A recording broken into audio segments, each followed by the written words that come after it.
ଆଜିର ବିଷୟବସ୍ତୁଟି ହେଉଛି ନୂଆ ମଣିଷ, ଯାହାକି ଗୋଟିଏ ପ୍ରବନ୍ଧ। ଏହି ପ୍ରବନ୍ଧର ପ୍ରାବନ୍ଧିକ ହେଉଛନ୍ତି ଶରତ କୁମାର ମହାନ୍ତି। ନୂଆ ମଣିଷର ବିଷୟବସ୍ତୁକୁ ଆଲୋଚନା କରିବା ଆଗରୁ ଆମେ ଟିକେ ପ୍ରାବନ୍ଧିକଙ୍କ ପରିଚୟକୁ ଦେଖିନେବା। ଏଥିରେ ପ୍ରାବନ୍ଧିକ ଶରତ କୁମାର ମହାନ୍ତିଙ୍କ ଜନ୍ମ 1938 ମସିହା ଜାନୁଆରୀ 26 ତାରିଖ ଦିନ କଟକ ଜିଲ୍ଲାର ଜରିପଡ଼ା ଗ୍ରାମରେ ହୋଇଥିଲା। ତାଙ୍କ ପିତାଙ୍କ ନାମ ବୀରବର ମହାନ୍ତି ଓ ମାତାଙ୍କ ନାମ ଆଦରମଣି ମହାନ୍ତି। 2006 ମସିହା ମାର୍ଚ୍ଚ 18 ତାରିଖରେ 68 ବର୍ଷ ବୟସରେ ଭୁବନେଶ୍ୱରଠାରେ ତାଙ୍କର ତିରୋଧାନ ଘଟିଥିଲା।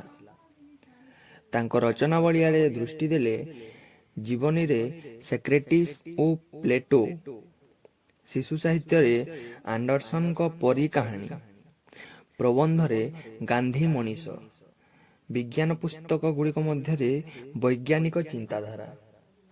ତାଙ୍କ ସମ୍ମାନ ଓ ପୁରସ୍କାରକୁ ଦେଖିଲେ 2002 ମସିହାରେ ଗାନ୍ଧୀ ମଣିଷ ପୁସ୍ତକ ପାଇଁ ସେ କେନ୍ଦ୍ର ସାହିତ୍ୟ ଏକାଡେମୀ ପୁରସ୍କାର ପାଇଥିଲେ। ଏବେ ଆମେ ନୂଆ ମଣିଷର ବିଷୟବସ୍ତୁ ଆଡ଼େ ଗତି କରିବା। ଗୋଟିଏ ପ୍ରଭାବଶାଳୀ ମତ ଅଛି ଯେ ସଭ୍ୟତା ଏକ କୃତ୍ରିମ ଜିନିଷ। କୃତ୍ରିମ କାରଣ ଏହା ପ୍ରାକୃତିକ ନୁହେଁ। ବିବର୍ତ୍ତନ ଏକ ପ୍ରାକୃତିକ ଧାରା। ଶିଉଳି, ବେଙ୍ଗ, ମର୍କଟ, ଗଗିଳା ରୂପୀ ପାହାଚଗୁଡ଼ିକ ଅତିକ୍ରମ କରି ଜୀବନ ମଣିଷ ପାଖରେ ପହଞ୍ଚିବାକୁ ଲକ୍ଷ ଲକ୍ଷ ବର୍ଷ ସମୟ ଲାଗିଛି। ମଣିଷ ବିବର୍ତ୍ତନ ଧାରାରେ ଶେଷ ପାହାଚ। ଲକ୍ଷେ ବର୍ଷ ପୂର୍ବେ ମଣିଷ ଭୂମିଷ୍ଠ ହେଲା।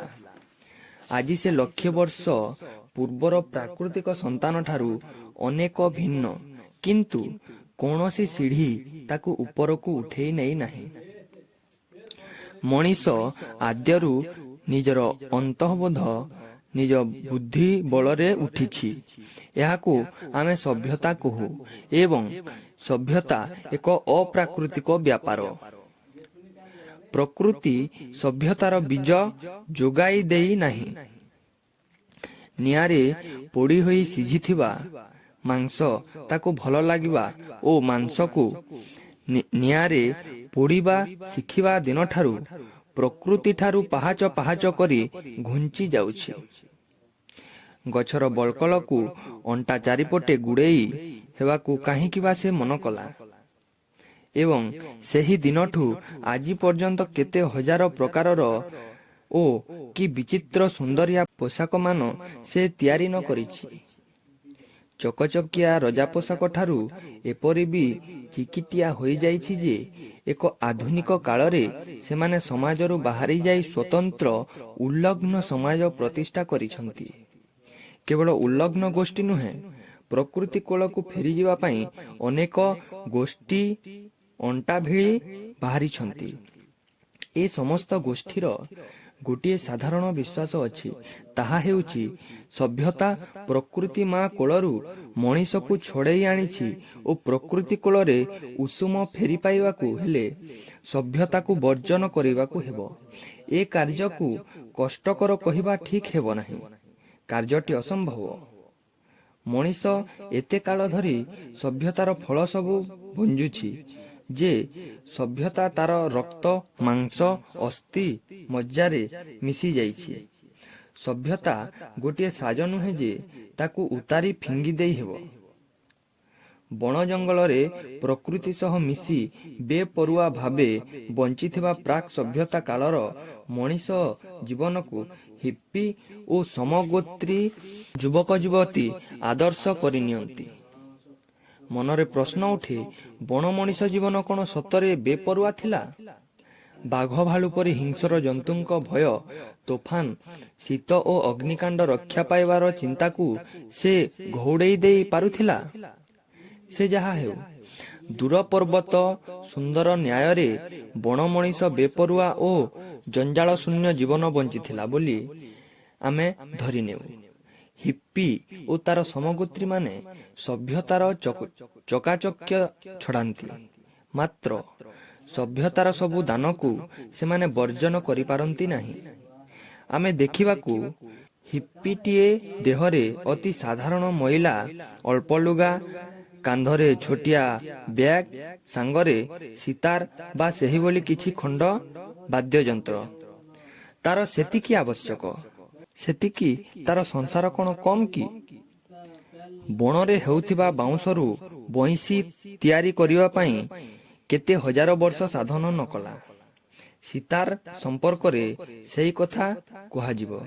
ତାର 5 ଖଣ୍ଡ ଓ 5 ଖଣ୍ଡ ଆଙ୍ଗୁଳି ଚାଲନାର କାରସାଦିରେ ମଣିଷ ଯେଉଁ ସିଦ୍ଧି ଅର୍ଜିଛି, ତାକୁ ସଭ୍ୟତାର ଅବଦାନ କୁହାଯିବା ଯଥେଷ୍ଟ ହେବ ନାହିଁ। ତାହା ହେଉଛି ମାନବ ସଭ୍ୟତାର ଚରମ ବିକାଶର ନିଦର୍ଶନ। ଏହା ବ୍ୟତୀତ ହିପ୍ପିର ଛୋଟ ବ୍ୟାଗରେ ସର୍ବଦା ବୋତଲ ମହଜୁଦ। କହିବା ବାହୁଲ୍ୟ, ସେ ବୋତଲରେ ପ୍ରକୃତିଜାତ ଫଳର ରସ ନଥାଏ। ସାଧାରଣ ହାଣ୍ଡିଆରୁ ଉତ୍କୃଷ୍ଟ ମଦ ପ୍ରସ୍ତୁତ କରିବାର ଇତିହାସ ବେଶ ଲମ୍ବା ଓ ମାଦକତାପୂର୍ଣ୍ଣ। ମଦ ପିଇବାର ନିଶାଠାରୁ ଅଧିକ ସ୍ୱପ୍ନିକ ଓ ସ୍ୱାଦଯୁକ୍ତ ମଦ ରାନ୍ଧିବା ନିଶା କିଛି କମ୍ ନୁହେଁ। ପୁରାଣରେ ବର୍ଣ୍ଣନା ହୋଇଥିବା ପରି ଯଦି ସତରେ କୌଣସି ଗଛକୁ ଫୁଟାଇ ଉତ୍କୃଷ୍ଟ ମଦ ଝରି ଆସୁଥାନ୍ତା, ତେବେ ବଣକୁ ଫେରିଚାଲ। ଡାକରା କେତେ ବଳିଆନ ହୁଅନ୍ତାଣି ଅନୁମାନ କରନ୍ତୁ। ସଂସାର ତ୍ୟାଗୀ ସନ୍ନ୍ୟାସୀ ଜଣକ ବିରାଡ଼ିଟିଏ ପାଳିଲେ। ଶେଷରେ ବିରାଡ଼ିଟିକୁ କେନ୍ଦ୍ର କରି ତାଙ୍କୁ ସଂସାର ସହିତ ଛନ୍ଦି ଦେବାକୁ ପଡ଼ିଲା। ହିପ୍ପିର ଯତ୍ସାମାନ୍ୟ ମନେ ହେଉଥିବା ସମ୍ବଳ ବିରାଡ଼ିଠାରୁ ଅଧିକ ଓ ସେତକ ତାକୁ ସଂସାରକୁ ଘଷି ମାଜି ସରସ ସୁନ୍ଦର କରିବା। ଅନ୍ୟ ଭାଷାରେ ସଭ୍ୟତା କରିବା। ହୋଟେଲରେ ଖାଉଥିବା, ଉଡ଼ାଜାହାଜରେ ଉଡ଼ି ଗୋଟିଏ ଦେଶରୁ ଅନ୍ୟ ଦେଶକୁ ଯାଉଥିବା, ମଦ ଓ ମ୍ୟୁଜିକକୁ ଛାଡ଼ି ନଥିବା ହିପ୍ପି ଧର୍ମୀ ଲୋକଙ୍କର ସଭ୍ୟତାର ନିନ୍ଦାକୁ ତେଣୁ ବିଶେଷ ଗୁରୁତ୍ୱ ଦିଆଯାଏ ନା ଉଲଗ୍ନ ଗୋଷ୍ଠୀର ଆଚରଣ ସମ୍ପର୍କରେ ମଧ୍ୟ ସେହି କଥା କୁହାଯିବ? ସେମାନେ କହନ୍ତି ସେମାନେ ଉଲଗ୍ନ। ଆମେ ଦେଖୁ ସେମାନେ ପୋଷାକ ପିନ୍ଧିଛନ୍ତି। ଅବଶ୍ୟ ସେ ପୋଷାକ ସବୁ ଅଦୃଶ୍ୟ ପୋଷାକ। ଥରେ ଜଣେ ରାଜା ଲୋକଙ୍କୁ ତାଙ୍କ ଅଦୃଶ୍ୟ ପୋଷାକ ଦେଖାଇବା ପାଇଁ ପାତ୍ର ମନ୍ତ୍ରୀଙ୍କ ଗହଣରେ ରାଜ୍ୟ ସାରା ମହା ଆଡ଼ମ୍ବରରେ ବୁଲିଥିଲେ। ଲୋକେ ବୁଝିଲେ ରାଜା ଲଙ୍ଗଳା। ଆମେ ସେ ଘଟଣା ଜାଣିଛୁ, ସେ ଯୁଗକୁ ଅତିକ୍ରମ କରି ଆସିଛୁ। ତେଣୁ ସେପରି ଭୁଲର ପୁନରାବୃତ୍ତି କରିବୁ କାହିଁକି? ବହୁମୂଲ୍ୟ ଦେଇ କିଣିଥିବା ଅଦୃଶ୍ୟ ପୋଷାକ ପିନ୍ଧି ସେମାନେ ଆମ ପାଖରେ ଲଙ୍ଗଳା ହୋଇ ପହଞ୍ଚିବାର ଅହଙ୍କାର କରନ୍ତି। ଆମେ ଜାଣୁ ଆଦାମ ଓ ଇଭ୍ଙ୍କ ପରଠାରୁ ମଣିଷ ଲଙ୍ଗଳା ହେବାର କ୍ଷମତା ହରାଇଛି। 5000 ବର୍ଷ ଧରି ସଭ୍ୟତାର ବିଭିନ୍ନ ପର୍ଯ୍ୟାୟରେ ବଞ୍ଚି ଆସିବା ପରେ ସଭ୍ୟତାର ସଂସ୍କାରଗୁଡ଼ିକ ମନ ଭିତରୁ କାଢ଼ି ଫିଙ୍ଗିଦେବା ସମ୍ଭବ ନୁହେଁ। ସଭ୍ୟତା ଏକ ବାହ୍ୟ ସାଜ ନୁହେଁ ଯେ ତାକୁ ଉତାରି ଦେଲେ ହେବ। ମଣିଷର ବୁଦ୍ଧି ସଭ୍ୟତାର ରୂପକାର। ସଭ୍ୟତା କୃତ୍ରିମ ବା ଅପ୍ରାକୃତିକ ହେବାର ମୂଳ କାରଣ ଏଇଠି। ପ୍ରକୃତିର ବୁଦ୍ଧି ନାହିଁ କି ପ୍ରକୃତି ରାଜ୍ୟରେ ମନୁଷ୍ୟ ବ୍ୟତୀତ ଆଉ କାହାର ବୁଦ୍ଧି ନାହିଁ। ପ୍ରକୃତି ବୁଦ୍ଧି ଦ୍ୱାରା ନୁହେଁ, ନିୟମ ଦ୍ୱାରା ଚାଳିତ। ଯଦି କେହି ନିୟାମକ ଥାଆନ୍ତି, ତେବେ ସେ ଅସୀମ ବୁଦ୍ଧିର ଆଧାର। ଗୋଟିଏ କଥା ଭିନ୍ନ। ପ୍ରକୃତିର ବୈଚିତ୍ର୍ୟ ଓ ରହସ୍ୟ ମଧ୍ୟ ଆଉ ଏକ ଭିନ୍ନ କଥା। ଗୋଟିଏ କମ୍ପ୍ୟୁଟର ଅଦ୍ଭୁତ କାମ ଦେଖାଇପାରେ, ଯାହା ତୁଳନାରେ ମଣିଷ କର୍ମଦକ୍ଷତା ନଗଣ୍ୟ। ମାତ୍ର କମ୍ପ୍ୟୁଟରର ବର୍ତ୍ତମାନ ପର୍ଯ୍ୟନ୍ତ ବୁଦ୍ଧି ନାହିଁ। କମ୍ପ୍ୟୁଟରରେ ଯେପରି ପ୍ରୋଗ୍ରାମ ଖଞ୍ଜି ଦିଆଯାଇଥାଏ, ସେ ତଦନୁସାରେ କାମ କରେ। ସମୟେ ସମୟେ କମ୍ପ୍ୟୁଟରର କାର୍ଯ୍ୟ ସ୍ୱୟଂ ପ୍ରୋଗ୍ରାମ କର୍ତ୍ତାଙ୍କୁ ବିସ୍ମିତ କରେ। ଏହାର କାରଣ ନୁହେଁ ଯେ କମ୍ପ୍ୟୁଟରର କିଛି ସ୍ୱାଧୀନତା ବା ବୁଦ୍ଧି ଅଛି। କାରଣ ହେଉଛି କମ୍ପ୍ୟୁଟର କେତେ ବିଚକ୍ଷଣତାର ସହିତ କାମ କରିପାରିବ, ସେ କଥା ପ୍ରୋଗ୍ରାମ କର୍ତ୍ତା କଳନା କରି ପାରିନଥାଏ। ପ୍ରକୃତି ହୁଏତ ଏକ ବିରାଟ କମ୍ପ୍ୟୁଟର ଏବଂ ଜଣେ ମହାନ ପ୍ରୋଗ୍ରାମକର୍ତ୍ତା ପ୍ରୋଗ୍ରାମ ଖଞ୍ଜି ତାକୁ ଛାଡ଼ି ଦେଇଛନ୍ତି। କୁହାଯାଏ ମଣିଷ ପ୍ରକୃତି ଉପରେ ଅନେକ ଅତ୍ୟାଚାର କରିଛି। ଏହି ଅତ୍ୟାଚାରର ପରିଣାମ ତାକୁ ଭୋଗିବାକୁ ହେବ। ଏକଥା ନିରାଟ ସତ ଯେ ନିଜ ସ୍ୱାର୍ଥ ଦୃଷ୍ଟିରୁ ଏଣିକି ମଣିଷ ପ୍ରକୃତି ପ୍ରତି ଯତ୍ନଶୀଳ ହେବା ଜରୁରୀ ହୋଇପଡ଼ିଛି। ମଣିଷ ପ୍ରକୃତି ଉପରେ ଅତ୍ୟାଚାର କରିଛି ସତ, ମାତ୍ର ଅନ୍ୟ ଦିଗରୁ ଦେଖିଲେ ପ୍ରକୃତି ଯେ ମଣିଷ ପ୍ରତି ସଦୟ ହୋଇଛି ତାହା ନୁହେଁ। ମଣିଷ ଓ ପ୍ରକୃତି ମଧ୍ୟରେ ଗୋଟାଏ କେଉଁଠି ଶତ୍ରୁତା ରହିଛି? ଅସମ୍ଭବ କଥା। ମା ପୁଅ ମଧ୍ୟରେ ଶତ୍ରୁତା କାହିଁକି ହେବ? ମା ଯଦି ତାର ସନ୍ତାନମାନଙ୍କ ମଧ୍ୟରେ ପାତର ଅନ୍ତର କରେ, ତେବେ ଅନ୍ତର ହୋଇଥିବା ସନ୍ତାନ ମନରେ ଶତ୍ରୁତା ଭାବ ରହିଯିବା ସ୍ୱାଭାବିକ। ପ୍ରକୃତି ମଣିଷ ପ୍ରତି ବଡ଼ ଧରଣର ପକ୍ଷପାତିତା କରିଛି। ପ୍ରଥମତଃ ଅନ୍ୟ ପ୍ରାଣୀଙ୍କ ତୁଳନାରେ ପ୍ରକୃତି ମଣିଷକୁ ଏତେ ବେଶୀ ରୋଗ ବ୍ୟାଧି ଦେଇଛି। ପ୍ରଶ୍ନ ସରୁ ନ ସରୁଣୁ ଥୋକେ ମାଡ଼ି ବସିବେ। ପ୍ରକୃତିଠାରୁ ଦୂରେଇ ଆସି କୃତ୍ରିମ ଜୀବନ ବଞ୍ଚୁଥିବା ବିଜ୍ଞାନୋନ୍ମତ୍ତ ଆଧୁନିକ ମଣିଷକୁ ଠିକ୍ ଫଳ ମିଳିଛି। ଆଜ୍ଞାମାନଙ୍କୁ ଖାଲି ଟିକିଏ ଚେତେଇ ଦେବା ଦରକାର ଯେ ଆଧୁନିକ ବିଜ୍ଞାନ ଆଗମନର ବହୁ ଶତାବ୍ଦୀ ପୂର୍ବରୁ ମଧ୍ୟ କୃଷି ସଭ୍ୟତା ଯୁଗରେ କଲେରା, ବସନ୍ତ, ମ୍ୟାଲେରିଆ, ପ୍ଲେଗ ରୋଗରେ ହଜାର ହଜାର ମଣିଷ ପୋଛି ହୋଇ ଯାଉଥିଲେ। ବିଜ୍ଞାନ ବରଂ ଏହିସବୁ ମହାମାରୀକୁ ରୋକିଛି। ଆଜି ଦରକାର ପଡ଼ିଲେ ଗୋଟିଏ ଅଚଳ ଅଙ୍ଗ ବଦଳେଇ କୃତ୍ରିମ ଅଙ୍ଗ ଲଗାଇ ବଞ୍ଚି ପାରୁଛି।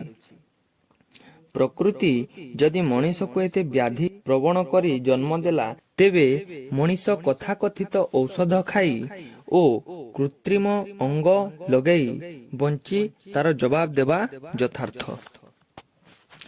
ମଣିଷ ଶିଶୁକୁ ଏତେ ଦୀର୍ଘକାଳ ପରିବର୍ତ୍ତନଶୀଳ କରି ଗଢ଼ିଥିବା ମଣିଷ ପ୍ରତି ପ୍ରକୃତିର ଗର୍ହିତ ଅବିଚାର। ଆଉ କେଉଁ ପ୍ରାଣୀର ଛୁଆ ଜନ୍ମ ହେବାର 2 ବର୍ଷ ଯାଏ ଭଲ କରି ଚାଲିପାରେ ନାହିଁ?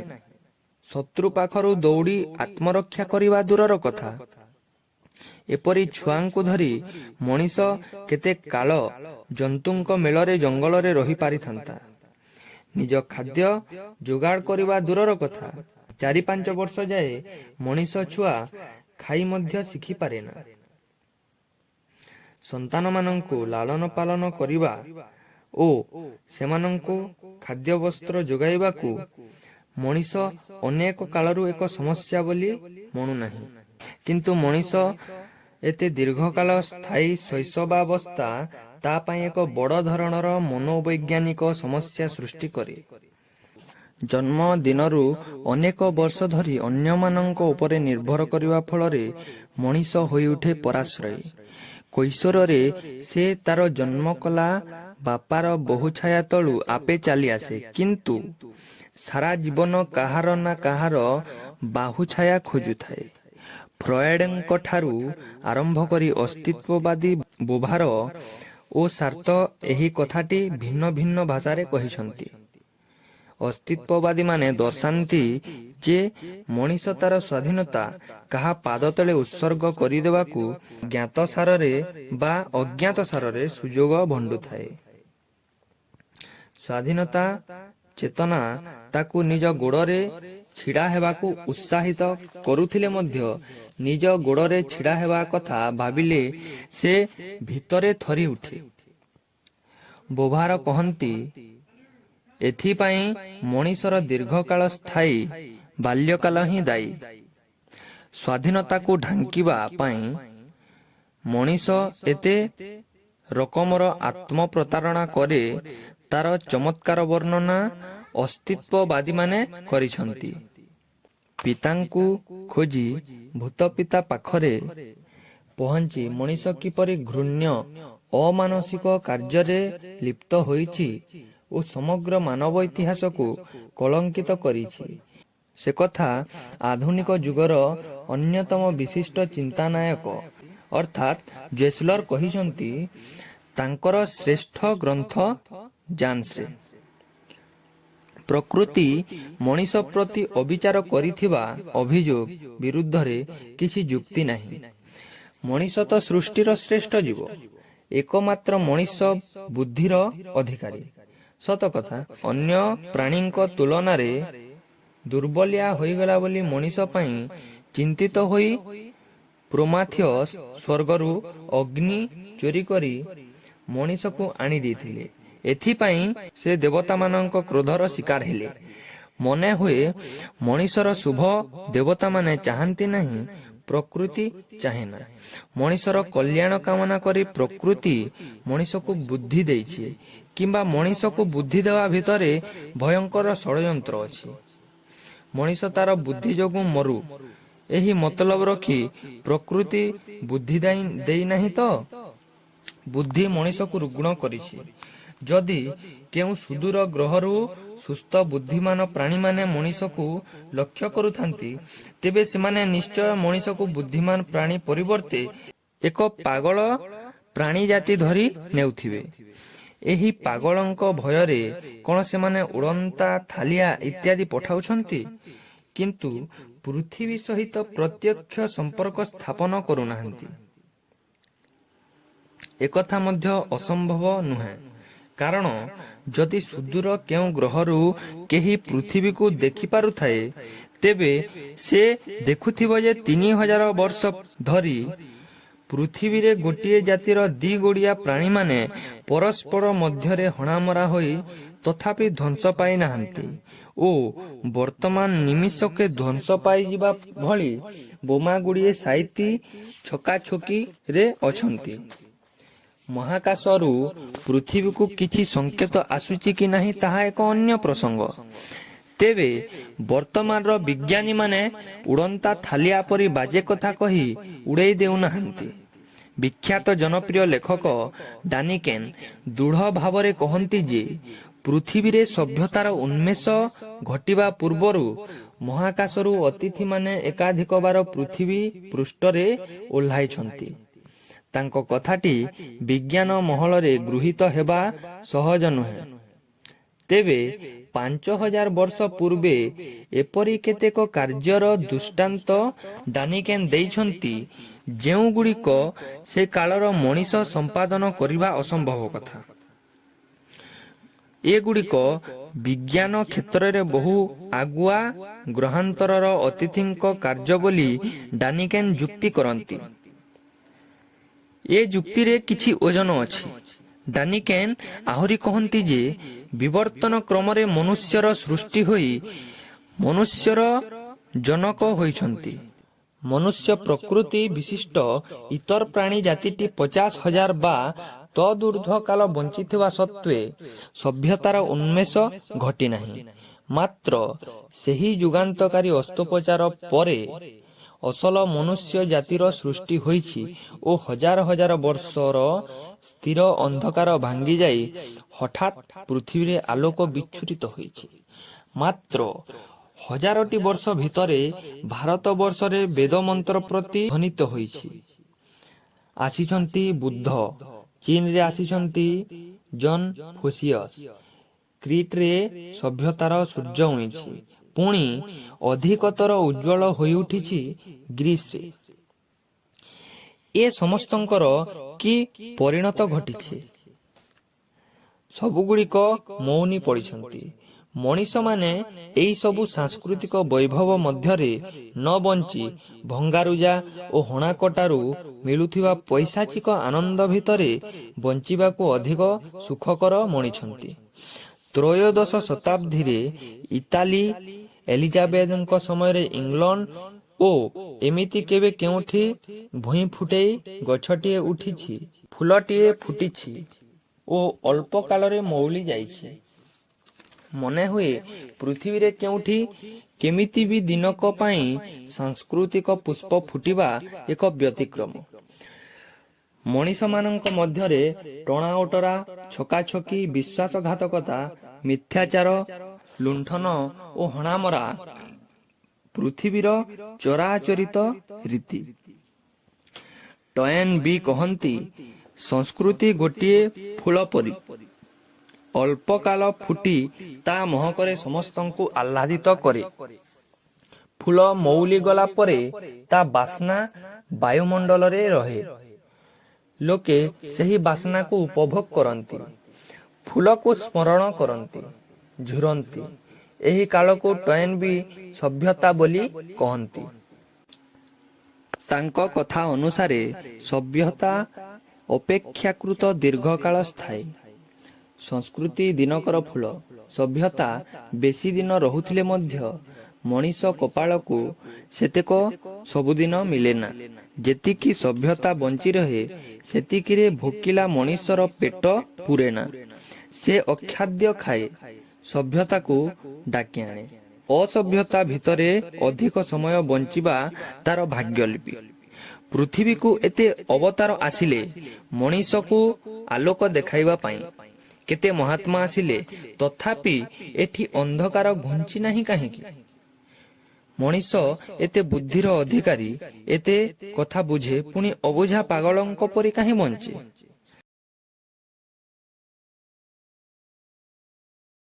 ଡାନିକେନଙ୍କ କହିବା ଅନୁସାରେ ମନୁଷ୍ୟାକୃତି ପ୍ରାଣୀର ଅପରେସନ ସମୟରେ କିଛି ତ୍ରୁଟି ରହିଗଲା କି? ଭୁଲରେ ମସ୍ତିଷ୍କର କେତୋଟି ସ୍ନାୟୁ କଟିଗଲା ବୋଧେ। ମଣିଷଠାରେ ଯେ କିଛି ସାଂଘାତିକ ତ୍ରୁଟି ରହିଛି ସେଥିରେ ସନ୍ଦେହର ଅବକାଶ ନାହିଁ। ତା ହୋଇନଥିଲେ ସେ ସନ୍ଧ୍ୟାବେଳେ ବସି ଭାଗବତ କି କୃଷ୍ଣ ଚରିତ ଶୁଣୁଛି। ସେତିକିବେଳେ କାଲି ସକାଳେ କାହା ଜମିକୁ ଜବରଦସ୍ତ ଚାଷ କଲାବେଳେ କିପରି ଦଙ୍ଗା ହଙ୍ଗାମା କରିବାକୁ ହେବ ସେଇ କଥା ତା ମୁଣ୍ଡକୁ ଆସୁଛି। ଭଲ ହେବା ପାଇଁ, ନିଜ ଭିତରେ ଥିବା ମଇଳାକୁ ନିଷ୍କାସନ କରିବା ପାଇଁ ଯେତେବେଳେ ଉପଦେଶ ଦିଆଯାଉଛି ସେ ସବୁକୁ ଏହି ପ୍ରସଙ୍ଗରେ ଉତ୍ଥାପନ କରିବା ଅପ୍ରାସଙ୍ଗିକ। ସେ ସବୁର ମୂଲ୍ୟ ନାହିଁ ବୋଲି ଆମେ ଆଉ କେବେ ଜାଣିବୁ?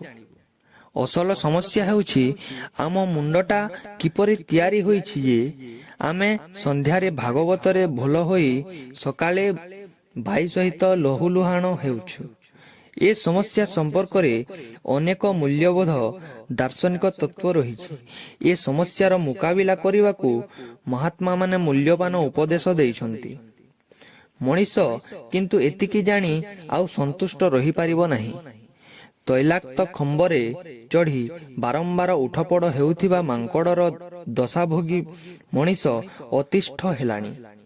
ନିଜ ମୁଣ୍ଡର ତ୍ରୁଟିକୁ ନିର୍ଦ୍ଦିଷ୍ଟ ଜାଣିବା ଓ ସମ୍ଭବ ହେଲେ ପ୍ରତିକାର କରିବା ମଣିଷ ପକ୍ଷରେ ବର୍ତ୍ତମାନ ଜରୁରୀ ହୋଇପଡ଼ିଛି। ମଣିଷର ମୁଣ୍ଡ ସମ୍ପର୍କରେ ଜୀବବିଜ୍ଞାନୀଙ୍କର ସର୍ବାଧୁନିକ ଆବିଷ୍କାରକୁ ସାଧାରଣ ଭାଷାରେ କହିଲେ ବୁଝାଯିବ ଯେ ମଣିଷର ଗୋଟାଏ ନୁହେଁ, କୁଆଡ଼େ ଦୁଇଟା ମୁଣ୍ଡ। ବ୍ରହ୍ମା ଚତୁର୍ମୁଖ। ତାଙ୍କର କିଛି ଅସୁବିଧା ହେଉଛି କି? ହେଉନାହିଁ, କାରଣ ଚାରିମୁଖରେ ବେଦଗାନ ଚାଲିଛି। ମୁଖମାନଙ୍କ ମଧ୍ୟରେ ସଂହତି ଅଛି। ଗୋଟିକରେ ବେଦ ଓ ଆଉ ଗୋଟିକରେ ଜେମା ଦେଇ କାନ୍ଦଗାନ ହେଉଥିଲେ ବୈଷମ୍ୟ ଜନିତ ଅସୁବିଧା ବ୍ରହ୍ମା ଭୋଗୁଥାନ୍ତେ। ମଣିଷ କ୍ଷେତ୍ରରେ ଏହି ଜାତୀୟ ଅସୁବିଧା ଘଟୁଛି। ଫଳରେ ଦୁଇଟି ମୁହଁ ତାକୁ ଅଧା ବ୍ରହ୍ମା ନ କରି ଦୋମୁହାଁ କରିଛି। ଜେସ୍ଲର କେବଳ ଜଣେ ବଡ଼ ଲେଖକ ନୁହନ୍ତି, ଜୀବବିଜ୍ଞାନ ଓ ମନୋବିଜ୍ଞାନରେ ଜଣେ ବଡ଼ ପଣ୍ଡିତ। ପୃଥିବୀରେ ଶ୍ରେଷ୍ଠ ଜୀବବିଜ୍ଞାନୀ ମାନଙ୍କର ସମ୍ମିଳନୀ ଡାକି ମଣିଷର ମସ୍ତିଷ୍କ ଗଠନରେ କିଭଳି ତ୍ରୁଟି ରହିଛି ସେ ସମ୍ପର୍କରେ ସେ ଆଲୋଚନା କରାଇଛନ୍ତି। ଅନେକ ଜୀବବିଜ୍ଞାନୀମାନଙ୍କର ସାଧାରଣ ମତକୁ ଜେସ୍ଲର ଲିପିବଦ୍ଧ କରିଛନ୍ତି ତାଙ୍କର ଜାନ୍ସ ବହିରେ। ମୋଟାମୋଟି ଭାବେ ମତଟି ହେଉଛି, ପଶୁଙ୍କର ଅନ୍ୟାନ୍ୟ ଅଙ୍ଗ ପ୍ରତ୍ୟଙ୍ଗ ବିବର୍ତ୍ତିତ ହୋଇ ମନୁଷ୍ୟ ମସ୍ତିଷ୍କରେ ପରିଣତ ହୋଇନାହିଁ। ମଣିଷର ମଧ୍ୟ ସରୀସୃପ ମସ୍ତିଷ୍କ ଓ ସ୍ତନ୍ୟପାୟୀ ପ୍ରାଣୀ ମସ୍ତିଷ୍କର ଅଧିକାରୀ। ଏହି ଦୁଇ ମସ୍ତିଷ୍କକୁ ମଣିଷ ଯଦି ଆମେ ପୁରାତନ ମସ୍ତିଷ୍କ ବୋଲି କହୁ, ତେବେ ପୁରାତନ ମସ୍ତିଷ୍କ ବ୍ୟତୀତ ମଣିଷର ଗୋଟିଏ ନୂତନ ମସ୍ତିଷ୍କ ମଧ୍ୟ ଅଛି। ଏହା ଏକ ବିରାଟ ବ୍ୟତିକ୍ରମ ଓ ମଣିଷର ତ୍ରୁଟିର ମୂଳ କାରଣ କହିବା ବାହୁଲ୍ୟ ପୁରାତନ ବିବର୍ତ୍ତନ ଧାରାରେ ରୂପାନ୍ତରିତ ହେବା କଥା। ତା ନକରି ପ୍ରକୃତି ପୁରାତନ ମସ୍ତିଷ୍କ ଉପରେ ଟୋପିଟାଏ ପରି ନୂଆ ମସ୍ତିଷ୍କ ଥୋପିଦେଲା। ସମୟର ଅଗ୍ରଗତି ସହିତ ନୂତନ ମସ୍ତିଷ୍କର ଦୃଢ଼ ବିକାଶ ଘଟିଛି, କିନ୍ତୁ ପୁରାତନ ମସ୍ତିଷ୍କ ସେହିଭଳି ରହିଛି। ପୁଣି ପୁରାତନ ମସ୍ତିଷ୍କ ସମ୍ପୂର୍ଣ୍ଣ ଭାବେ ନୂତନ ମସ୍ତିଷ୍କର ଅନୁଗତ ବା ବାଧ୍ୟ ନୁହେଁ, କିମ୍ବା ଦୁହିଁଙ୍କ ମଧ୍ୟରେ ଯଥେଷ୍ଟ ସହଯୋଗ ବା ବୁଝାମଣା ନାହିଁ। ମଣିଷ ବିରୁଦ୍ଧରେ ପ୍ରକୃତିର ଏ କଣ କମ୍ ଷଡ଼ଯନ୍ତ୍ର? ସମ୍ଭୋଗ, ଆବେଗ ଏବଂ ଯୌନ ତାଡ଼ନା ଓ ଅନ୍ୟାନ୍ୟ ଜୈବିକ ତାଡ଼ନାର ଉତ୍ସ ହେଉଛି ପୁରାତନ ମସ୍ତିଷ୍କ। ନୂତନ ମସ୍ତିଷ୍କ ବିଚାର କ୍ଷମତା ଓ ବୁଦ୍ଧିର କାରଣ। ପୁରାତନ ମସ୍ତିଷ୍କ ଉପରେ ବିବର୍ତ୍ତନ କିଛି କାମ କରିନାହିଁ ଓ ନୂତନ ମସ୍ତିଷ୍କ ଦୃଢ଼ ଭାବେ ବିକଶିତ ହୋଇଛି। ଦୁଇ ମସ୍ତିଷ୍କର ଏପରି ଅସମ ଅଭିବୃଦ୍ଧି ଯୋଗୁଁ ମଣିଷର ଭାବବୃଦ୍ଧି, ବିଶ୍ୱାସ ଓ ବିଚାର ମଧ୍ୟରେ ଭାରସାମ୍ୟ ରହେ ନାହିଁ। ପୁଣି ପୁରାତନ ନୂତନର ନିୟନ୍ତ୍ରଣାଧୀନ ହୋଇ ନ ଥିବାରୁ ଆଦିମ କ୍ରୋଧ, ହିଂସା ଓ ବିଶ୍ୱାସ ବିଚାରର ବୋଲି ଫାଟି ପଡ଼ନ୍ତି। ଆକ୍ଷରିକ ଅର୍ଥରେ ମଣିଷ ଆଡ଼ବାଇଆ। କେତେବେଳେ କେଉଁ କଥାରେ ଆଡ଼ବାୟାଙ୍କ ମୁଣ୍ଡରେ ପିତ୍ତ ଚଢ଼ିବ ଓ ସେମାନେ ହଣାମରା ହୋଇ ସବୁ ଭାଙ୍ଗିରୁଜି ଲଙ୍କାକାଣ୍ଡ ଘଟାଇବେ, ତାର ଠିକଣା ନାହିଁ। କ୍ରୋଧ, ଖିଆଲ, ଲଙ୍କାକାଣ୍ଡ ସମୁଦାୟ ମାନବ ଇତିହାସରେ ମୁଖ୍ୟ ରଙ୍ଗ। ମୁଣ୍ଡ ଥଣ୍ଡା ସମୟରେ ପାଗଳ ଲୋକଟି ଖୁବ୍ ଭଲ କଥା କହେ, ଏପରିକି ନିଜ ଦୋଷ, ଅଭାବ ଓ ପାଗଳାମିର କାରଣ ସମ୍ପର୍କରେ ସୂକ୍ଷ୍ମ ବିଶ୍ଳେଷଣ କରେ। ଭବିଷ୍ୟତରେ ପାଗଳାମି କରିବ ନାହିଁ ବୋଲି ପ୍ରତିଶ୍ରୁତି ଦିଏ। ତାର ବ୍ୟବହାର, ବିଚାର, ବୁଦ୍ଧି ଦେଖି ଆମେ ବିଶ୍ୱାସ କରିଥାଉ। ଯଥା ସମୟରେ କିନ୍ତୁ ପାଗଳ ମାତି ଉଠେ। ମଣିଷ ଜାତିଟା ପ୍ରାୟ ଏହିପରି। ପୃଥିବୀରୁ ହିଂସା, ଅସହିଷ୍ଣୁତା ଦୂର ହୋଇ କିପରି ଶାନ୍ତି ଓ ସହଭାବ ସୃଷ୍ଟି ହେବ, ଆଉ ଏକ ଶୀର୍ଷ ସମ୍ମିଳନୀ ଡାକିଲେ କିଛି ହେବ ଜାତିସଂଘରେ ମର୍ମସ୍ପର୍ଶୀ ଭାଷାରେ ଶାନ୍ତିର ବାର୍ତ୍ତା ବହନ କରୁଥିବା ସର୍ବସମ୍ମତ ପ୍ରସ୍ତାବ ଗୃହୀତ ହୋଇଗଲେ କିଛି ଲାଭ ମିଳିବ? ମଣିଷ ପାଇଁ ଟିକିଏ ଚିନ୍ତା କରୁଥିବା ବ୍ୟକ୍ତିମାନଙ୍କୁ ଏସବୁ କଥା କଟା ଘାରେ ଚୂନା ଦେଲା ପରି ଲାଗୁଛି। ଯାହା ଜଣାପଡ଼ୁଛି, ମଣିଷର ସ୍ୱଭାବଗତ ପରିବର୍ତ୍ତନ ନ ଘଟିଲେ ତାର ଆଉ ରକ୍ଷା ନାହିଁ। ମଣିଷ ସମ୍ପର୍କରେ ଜେସ୍ଲର କହୁଥିବା ଜୀବବିଜ୍ଞାନୀର ସିଦ୍ଧାନ୍ତ ଓ ଶ୍ରୀ ଅରବିନ୍ଦଙ୍କ ଦର୍ଶନର ମୂଳ କଥା ମଧ୍ୟରେ ଆଶ୍ଚର୍ଯ୍ୟଜନକ ମେଳ। ଶ୍ରୀ ଅରବିନ୍ଦ କହିଛନ୍ତି ଯେ ବିବର୍ତ୍ତନ ଧାରାରେ ମଣିଷର ଅଧିକତର ବିକାଶ ସମ୍ଭବ ନୁହେଁ। ପ୍ରକୃତି ମଣିଷକୁ ଦରଖଣ୍ଡିଆ କରି ଗଢ଼ି ଥୋଇଛି। ସଚେତନ ଉଦ୍ୟମ ବଳରେ କେବଳ ସେ ପୂର୍ଣ୍ଣାଙ୍ଗ ହୋଇ ପାରିବ।